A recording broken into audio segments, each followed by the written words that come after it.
देखो, परस्पर विरोध क्या है कि चूंकि उपनिषद में वेदांत शब्द आया, इसका मतलब है कि वेदांत उपनिषद से पहले का है। ठीक है, उपनिषद बने उससे पहले वेदांत था, ये एक सामान्य बात आई। दूसरा, वेदांत दर्शन में उपनिषद के वाक्यों को लेकर के चर्चा की गई है, तो इस दृष्टि से देखेंगे तो पहले उपनिषद होगी फिर वेदांत होगा। ये दो बातें परस्पर विरुद्ध हैं।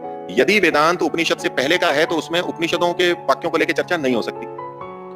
ठीक है, और यदि वेदांत उपनिषद के बाद का है तो उसमें उपनिषद के वाक्यों को लेकर चर्चा हो सकती है, लेकिन उस स्थिति में उपनिषद में वेदांत नाम नहीं आना चाहिए था, क्योंकि वेदांत तो उपनिषदों के बाद का है।